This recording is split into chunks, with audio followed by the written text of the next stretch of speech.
नमस्कार. लोकसभेच्या निवडणुका अगदी महिन्यावर येऊन ठेपल्या आहेत.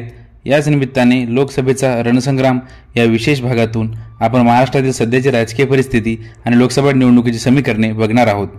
तर सर्वप्रथम महाराष्ट्रामध्ये महायुती वर्सेस महाआघाडी अशी लढत होणे निश्चित आहे. महायुतीमध्ये भाजप, शिवसेना शिंदे गट आणि राष्ट्रवादी अजित पवार गट यांचा समावेश असेल. तर महाआघाडीमध्ये शिवसेना उद्धव बाळासाहेब ठाकरे, राष्ट्रवादी शरदचंद्र पवार आणि अखंड काँग्रेस यांचा समावेश असेल.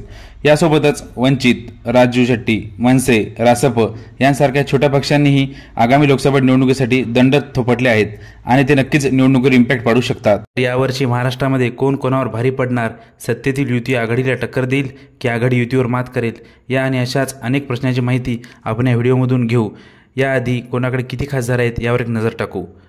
सध्याच्या घडीला भाजपा 22 खासदार, शिंदेची शिवसेना 13, राष्ट्रवादी अजित पवार 1, शिवसेना उद्धव बाळासाहेब ठाकरे 5, राष्ट्रवादी शरदचंद्र पवार 3, काँग्रेस 0 आणि अमरावतीमधून अपक्ष येणाऱ्या नवनीत राणा यासुद्धा भाजप समर्थक खासदार आहेत. महायुतीबद्दल बोलायचं झालं तर सध्याच्या घडीला महायुतीकडे 36 स्टँडिंग खासदार आहेत आणि अपक्ष नवनीत राणा यांना पकडून टोटल 37 स्टँडिंग खासदार हे महायुतीकडे आहेत. तर महाआघाडीकडे उद्धव बाळासाहेब ठाकरे यांच्या पक्षाला 5, तर शरदचंद्र पवार यांच्या राष्ट्रवादी काँग्रेसला 3 खासदार आहेत. तर सध्याच्या घडीला महाराष्ट्रात 2 रिक्त जागा आहेत. एक चंद्रपूरचे बाळू धानोरकर यांचं निधन झाल्यामुळे तिथली जागा रिक्त आहे आणि दुसरी पुण्याचे गिरीश बापट यांचं निधन झाल्यामुळे तिथली जागा रिक्त आहे. आणि छत्रपती संभाजीनगरचे MIMचे खासदार इम्तियाज जलील हे सध्या तरी तटस्थ राहण्याच्या भूमिकेत आहेत. तसेच महाआघाडीचं बोलायचं झाल्यास उद्धव ठाकरे, शरद पवार यांच्याकडे आधीच पक्ष फुटल्यामुळे सहानुभूतीची लाट निर्माण झाली आहे. त्याचप्रमाणे काँग्रेसमधील दिग्गज नेते बाबा सिद्दीकी, मिलिंद देवरा, अशोक चव्हाण यांसारख्या नेत्यांना महायुतीने फोडल्यामुळे काँग्रेसकडे सुद्धा काही प्रमाणात सहानुभूती आहेच. याचप्रमाणे ईडीच्या कारवाया, मनोज जरांगे पाटील यांचे आंदोलन यांसारख्या गोष्टीचा फायदा आगामी लोकसभेत महाआघाडीला झालेला दिसून येईल. तर महाआघाडीला पुढील गोष्टींचा फटका बसू शकतो. 1. मोठ्या प्रमाणात झालेली पक्षफुटी. 2. विद्यमान खासदारांची कमी संख्या. 3.